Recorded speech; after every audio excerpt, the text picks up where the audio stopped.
May we come in, sir? Yes.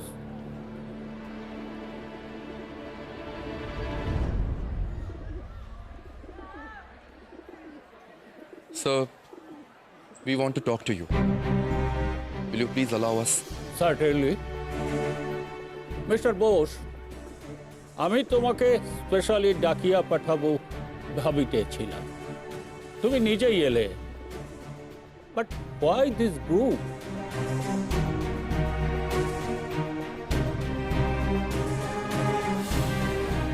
Sir, আমি হয়তো জানি আপনি কেন আমাকে ডেকে পাঠাতেন। ওটেন স্যার নিশ্চয়ই আমার সম্পর্কে আপনার কাছে অভিযোগ করে গেছেন। This is very much unfortunate, Mr. Bose. But ইয়াই ঘটে আছে। আচ্ছা, তোমার সাথে স্যারের সমস্যাটা কি? স্যার, সমস্যাটা আমার একার নয়। সকালে বলতে পারে না আমি পেরেছি, তাই অভিযোগ আমার নামে এসেছে। কিন্তু সমস্যাটা সকলের, তাই আজ সবাই এসেছে। I like to hear you. Please. Thank you, sir. Sir, এখনো আমি আপনাকে যা বলবো সেটা শুনলে আপনার মনে হতে পারে আমি ওটেন স্যারের সম্পর্কে আপনার কাছে কমপ্লেন করছি। But no sir, we don't even dare to do so. আমরা শুধুমাত্র আমাদের কিছু খারাপ অনুভূতি আপনার কাছে এক্সপ্রেস করতে চাই। ওটেন স্যার আমাদের সাথে অত্যন্ত খারাপ ব্যবহার করেন স্যার। কেউ আমাদেরকে কুকুর বলে সম্বোধন করলে তাকে বাহবা দেন। এমনকি উনি আমাদের সংস্কৃতিকে পর্যন্ত অত্যন্ত ঘৃণার চোখে দেখেন। এর প্রতিকার চাই স্যার। এর প্রতিবাদ জানিয়ে আমরা আপনার কাছে একটা চিঠি দিতে এসেছি। বেশ, আমি তোমাদের বক্তব্য শুনিলাম, চিঠিটাও পড়িয়া দেখিব, তারপর তোমাদের সাথে আর ওটেন স্যারের সাথে কথা বলিব। Thank you sir.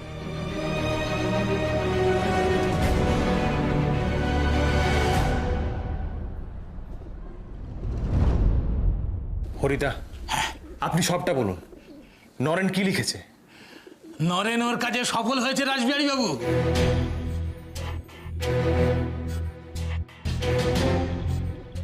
আর তবে সময় নেই, ওরা কাজ শুরু করে দিয়েছে। হরিবাবু, হ্যাঁ জার্মানিতে নরেন কি ব্যবস্থা করেছে? বলছি যতীন বাবু বলছি। জার্মানি থেকে জাহাজ মাভেরিক রওনা হয়েছে, এখানে এসে রায়মঙ্গলে ফিরবে। অন্যান্য জিনিসপত্রের সঙ্গে স্বদেশীদের জন্য 30,000 রাইফেল আর প্রতি রাইফেল পিছু 400 করে কার্তুজ পাঠাচ্ছে আমাদের নরেন বাবু, সেই সঙ্গে 2 লক্ষ টাকা।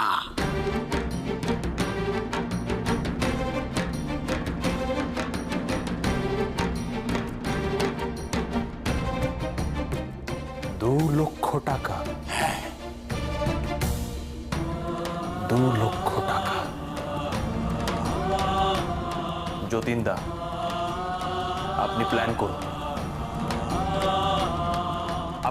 যতীনদা। এই অস্ত্র কিভাবে কার কার মধ্যে বিলি হবে এবং কারা বিলি করবে সবটা সিদ্ধান্ত নিতে হবে। হ্যাঁ, একজনকে হিসেবেও রাখতে হবে। একটা বিষয় সবাই ভালো করে বুঝে নাও, ওরা দেশের রাজধানীকে কলকাতা থেকে সরিয়ে দিল্লি নিয়ে গেছে শুধুমাত্র আমাদের বিপ্লবকে ভয় পেয়ে, আমাদের কার্যকলাপে ভয় পেয়ে। কিন্তু ওদের নজর কিন্তু পুরোপুরি এখানে। তাই সমস্ত কাজ আমাদের খুব সাবধানে করতে হবে। পূর্ববঙ্গে হাতিয়া, পশ্চিমবঙ্গে কলকাতা এবং উড়িষ্যার বালেশ্বরের স্বদেশীদের মধ্যে এই জার্মান অস্ত্রগুলো বিলিয়ে দিতে হবে। রাসবিহারী, ভুল বললাম কিছু? একদম ঠিক বলেছো যতীনদা। আমরা এখন সংখ্যায় কম নই, আমরা খুব সহজেই কলকাতার ব্রিটিশদের কবজা করে ফেলতে পারবো। পরপর থানাগুলোকে আমাদের দখলে নিতে হবে। কিন্তু একটা সমস্যা আছে, ব্রিটিশরা বিপদ বুঝে যদি বাংলার বাইরে থেকে সৈন্য আমদানি করে?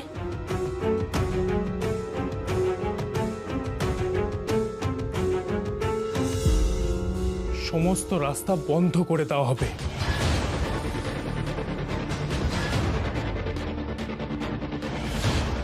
বাংলার সাথে যুক্ত এমন 3টে রেল লাইন উড়িয়ে দেওয়া হবে,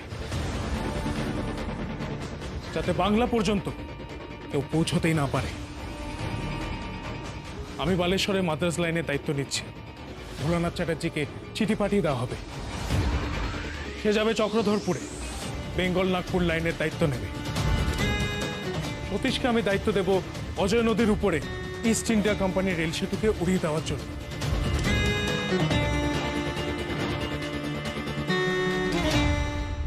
নিজেদের মধ্যে পরিকল্পনা সাজাও। ঘটনাটা ঘটবে অভ্যুত্থানের ঠিক আগে।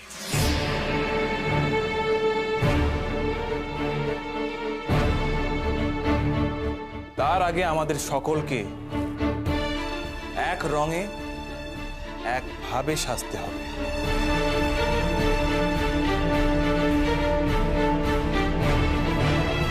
আমাদের খাকি পোশাকগুলো দ্রুত আনার ব্যবস্থা করতে হবে।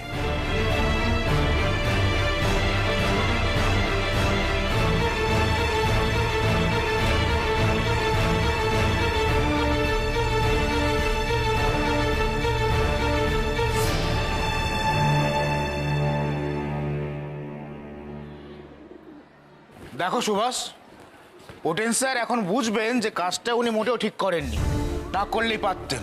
গোপাল, আমাদেরকেও স্বদেশীদের নিয়ে বা আমাদের দেশের কালচার নিয়ে কথা বলে আমাদের যেমন খারাপ লাগে, তেমনি প্রিন্সিপাল স্যারও নিশ্চয়ই চাইবেন না উনার স্বজাতির অপমান হোক। তাই আমার ধারণা নিরপেক্ষ বিচার আমরা পাবো না। দেখে নিও। কেন পাবো না? আমাদের কলেজে তো আরো অনেক ব্রিটিশ অধ্যাপক আছেন যাদের সম্পর্কে আমরা কখনো কোনো খারাপ কথা বলতে পারবো না। কিন্তু কোনো একজন যদি ক্রমাগত অন্যায় করে যায়, তখন তার ক্ষেত্রে কি আমরা নিরপেক্ষ বিচারের আশা করতে পারি না? প্রয়োজনে আমি প্রত্যেকটা ক্লাসে গিয়ে স্বদেশ দরদী ছাত্রদের এক করে আরো বড় দল বানিয়ে লড়াই করব। করতে তো হবেই, নাহলে এই ব্যাপারটা ক্রমশ বাড়তেই থাকবে। চারু, তুমি একদম ঠিক বলেছো সুভাষ। না হলে ওই ওটেন স্যারের নিত্য নতুন অপমান আমাদের সয়ে যেতে হবে। নন্দ, অপমান করতে করতে সেটা একদিন মানুষের অভ্যাস হয়ে দাঁড়িয়ে যায়। ঠিক তেমনি অপমান সহ্য করাটাও একদিন মানুষের অভ্যাসে পরিণত হয়। এইভাবে অপমান সইতে সইতে একদিন আমাদের মেরুদণ্ডটাই ভেঙে যাবে। সেটা তো আমরা হতে দিতে পারি না। অতএব আমরা বলবো, ভারতীয়দের হেয় করা এবং ভারতীয়দের তাচ্ছিল্য করা চলবে না।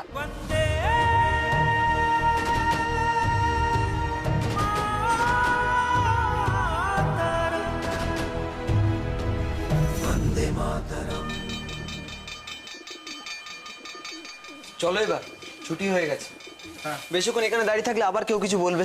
চলো, তোমরা যাও, আমার একটা কাজ আছে, কাজ ছেড়ে আসছি। আর সন্ধ্যাবেলায় তোমরা সবাই তেলে ভাজার দোকানে এসো, দরকার আছে। ঠিক আছে, চলো নন্দ। গোপাল, চলো। আসি। এসো।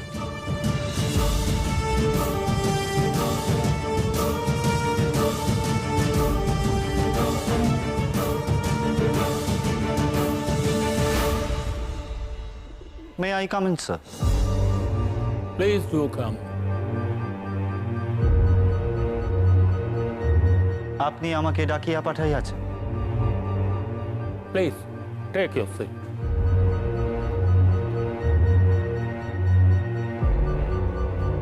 I have some important discussion with you. See, Mr. Roten. Presidency কলেজে এমন কিছু জিনিস হইতেছে যাহা ইতিপূর্বে কখনো ঘটে নাই। আপনার নামের ছাত্ররা দল বেঁধে অভিযোগ করিয়াছে যে আপনি মিসবিহেভ করিতেছে। আমাকে একটু বলুন কি নিয়ে সমস্যা হইতেছে, আমি তাহলে উহার সমাধান করিতে পারি। I am shocked, really shocked, যে আপনি আমার সাথে এ বিষয়ে কথা বলিবার জন্য আমাকে ডাকিয়া পাঠাইয়াছেন। ইনফ্যাক্ট এ বিষয়ে আমার সাথে কথা বলিয়া কোনো লাভ হইবে না, স্যার। আপনি বসকে বলুন ও যেন কলেজের এনভায়রনমেন্ট নষ্ট না করে। আমাকে এই কোয়েশ্চেন করিয়া আপনি কিন্তু দয়া করিয়া পৌষকে সঠিক ভাবিয়া নেবেন। I am sorry to say sir, but you are being too soft with them. They should know that they should be more disciplined. College আওয়ার্সের পরে আপনি বা আমি কেউই কিন্তু কলেজ ছাড়িয়া চলিয়া যাই না স্যার। We stay back. এই কলেজেই থাকি রাত পর্যন্ত। তাই আমরা যেভাবে স্টুডেন্টসদের কথা ভাবিয়া থাকি, তাহলে তাদেরও এটি রেসপন্সিবিলিটি আমাদেরকে ইকুয়ালি রেসপেক্ট দেওয়া। ইটস ভেরি আনফর্চুনেট যে আপনার সাথে আমার এ বিষয়ে আলোচনা করিতে হইতেছে। I am sorry to say. Me two.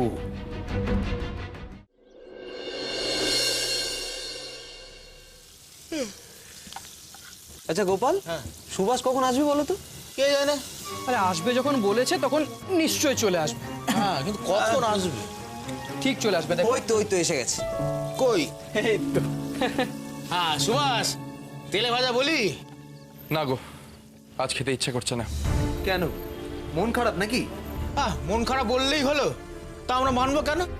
আমাদের যখন মন খারাপ হয় তুমি কত কথা বলে আমাদের মন ভালো করে দাও। কি হয়েছে বলো ভাই, বলো কি হয়েছে? হ্যাঁ সুভাষ, বলো তো তোমার কি হয়েছে? আজকে আমরা সকলে মিলে তোমার মন ঠিক করবো। বলো কি হয়েছে, বলো। যতদিন না আমাদের লজ্জা ঘুচবে, ততদিন ভেতর থেকে মন ঠিক হওয়া সম্ভব নয় নন্দ। ভাবছি প্রিন্সিপাল স্যারকে বলবো ওটেন স্যারকে যেন সবার সামনে কথাগুলো না বলা হয়।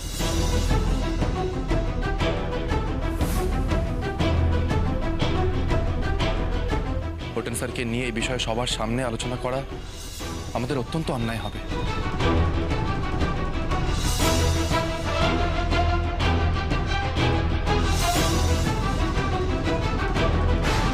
হাজার হোক, উনি আমাদের শিক্ষক এবং আমরাই ওনার ছাত্র।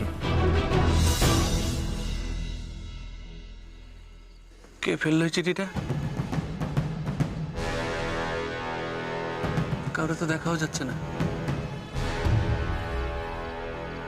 ওই ছোকরাকে তো ওই চিঠিটা দেখাতে হয়, কিন্তু কোথায় পাবো এখন ছোকরাকে? এই সময় তো ওই চপের দোকানে বসে আড্ডা মারে। বুকের পাটা বটে ছোকরার। পুলিশের চোখে চোখ রেখে কথা বলে, এমন যুক্তিতক্ক দেয় যে পুলিশও হেরে যেতে বাধ্য হয়। ওই ছোকরার কাছে যাই, দেখাতে হবে চিঠিটা।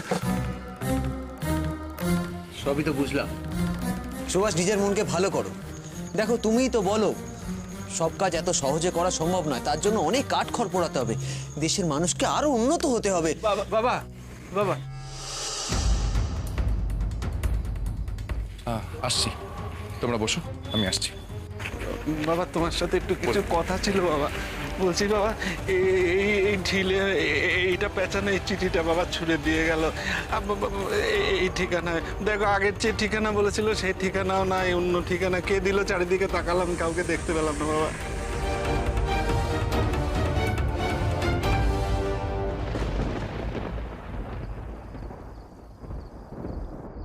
ঠিক আছে, আপনি যাবেন, আপনার সঙ্গে আমিও যাব।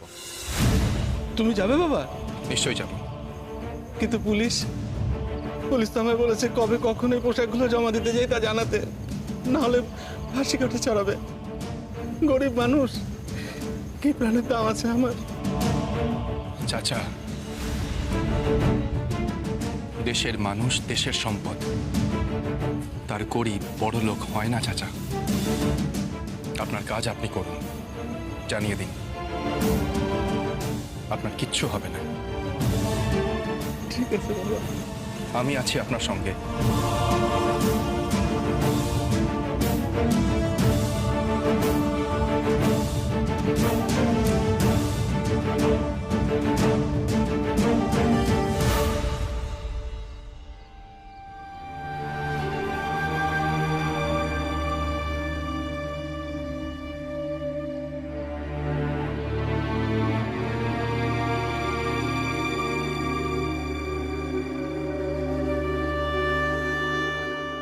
ছোটদাদা এখনো ফিরলো না কেন বলুন তো?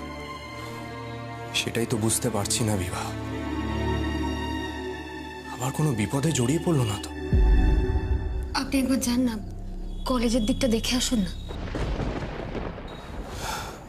হ্যাঁ, আমি সেটাই করছি। মেজ বৌদিদি, এই তো একটু জল খাওয়াবে গো।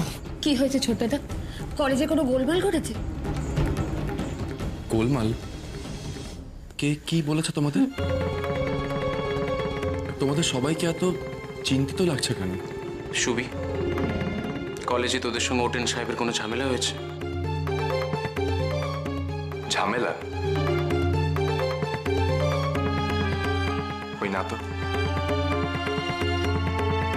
কোনো ঝামেলা তো হয়নি। কিছু হয়নি না, কেন? কেন মিথ্যে বলছিস সুবি? প্রেসিডেন্সি কলেজে সুভাষচন্দ্র বসুর সাথে ওটেন স্যারের কি ঝামেলা হয়েছে সেটা মেডিকেল কলেজ পর্যন্ত পৌঁছেছে। আজ সারাদিন প্রফেসরদের সাথে খালি এই নিয়ে আলোচনা হয়েছে। আর আমার দু একজন বন্ধু যারা তোকে চেনে তারা সবাই এসে জিজ্ঞেস করেছে যে কি হয়েছে। এরপরেও তুই বলবি কিছু হয়নি? আমায় ভুল বুঝো না, আমি মিথ্যে বলতে চাইনি। আসলে আজকে কলেজে যা ঘটেছে আমি সেটাকে গোলমাল বলে ভাবতে চাই না। কলেজে কি হয়েছে সেটাই জানতে চাইছি সুবি। ওটেন স্যার সবসময় আমাদের সাথে অত্যন্ত খারাপ আচরণ করেন, বিশেষ করে ভারতীয় ছাত্রদের সাথে। আর আজ উনি আমার সামনে আমার এক বন্ধুর সাথে যে আচরণ করেছেন সেটাকে কখনোই প্রফেসর সুলভ আচরণ বলা যায় না মেজদাদা। তাই আজ আমরা সবাই মিলে ওটেন স্যারের সম্পর্কে অভিযোগ জানিয়ে প্রিন্সিপাল স্যারকে চিঠি দিয়েছি। প্রিন্সিপাল স্যার বলেছেন উনি ওটেন স্যারের সঙ্গে কথা বলবেন। তুই ছাত্র হয়ে প্রফেসরের বিরুদ্ধে নালিশ করলি? তুই বুঝতে পারছিস এই বিষয়টা বাবা জানলে কি হবে? এই শিক্ষা তুই কোথায় পেলি সুবি? শিক্ষকের বিরুদ্ধে অভিযোগ করা? তুমি ঠিকই বলেছ মেজদাদা। একজন ছাত্র হিসেবে একজন অধ্যাপকের বিরুদ্ধে অভিযোগ জানানো আমার উচিত হয়নি। বর্তমানে আমি একজন ছাত্র, এটা হলো আমার দ্বিতীয় পরিচয়। কিন্তু আমার সর্বপ্রথম এবং সবচেয়ে বড় পরিচয় হলো আমি একজন ভারতীয়।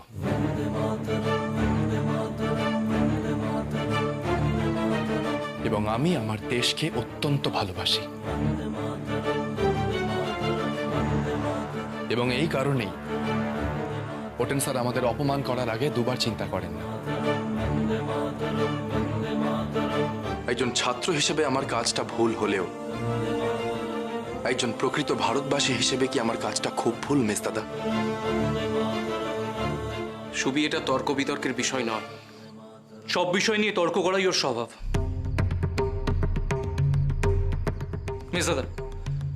মেজদাদা, তুমি একবার ওর কলেজে যাও, গিয়ে খবর নাও। আমি যা খবর পেলাম তাতে ও সারাক্ষণ বিতর্ক সবার আয়োজন নিয়ে মেতে আছে। আর ওর বেশিরভাগ সময়টাই কাটে কলেজ ক্যান্টিনে। কিছু পছন্দের ছেলেপুলে নিয়েও একটা দলও করেছে শুনলাম। এমনিতেই সারাক্ষণ পুলিশের নজরদারি চলছে ওখানে। মেজদাদা, সারাক্ষণ বেশি বৈপ্লবী কথাবার্তা ওকে বলতে বারণ করো, নাহলে কিন্তু একটা কাণ্ড না ঘটিয়েও ছাড়বেন, আমি বলে রাখলাম। ছোটদাদা, মাথা ঠান্ডা রাখো। তুমি ভুলে যেও না তুমি বড় কলেজে ভর্তি হয়েছো, সেখানে সকলে পড়ার সুযোগ পায় না, তুমি পেয়েছো। যাও মায়ের সাথে কথা বলো, মা সকাল থেকে দুশ্চিন্তা করছেন। তোমাকে সবাই এত কথা কেন বলছে সেটা কি তুমি বুঝতে পারছো? সবাই তোমার ভালো চায়, তাই তোমাকে সাবধান করছে। তুমি এর আগে কটকেও এরকম অনেক কাজ করেছো, যার জন্য তোমার বাবাকে গিয়ে সেখানে দাঁড়াতে হয়েছে। কিন্তু তখন তো তুমি ছোট ছিলে, এখন বড় হয়েছো। আর কবে বুঝবে সুভাষ? কটক আর কলকাতা এক নয় সুবি। বাবা এখানে সব জায়গায় তোর জন্য দাঁড়াতে পারবেন না। বাবা চান তুই ইন্ডিয়ান সিভিল সার্ভিস পরীক্ষা দিয়ে সরকারি চাকরি কর। না, আমি বলছি না তোকে তাই করতে হবে, কিন্তু এখন থেকেই বাবার ইচ্ছেকে অবজ্ঞা করিস না। যা, ঘরে যা।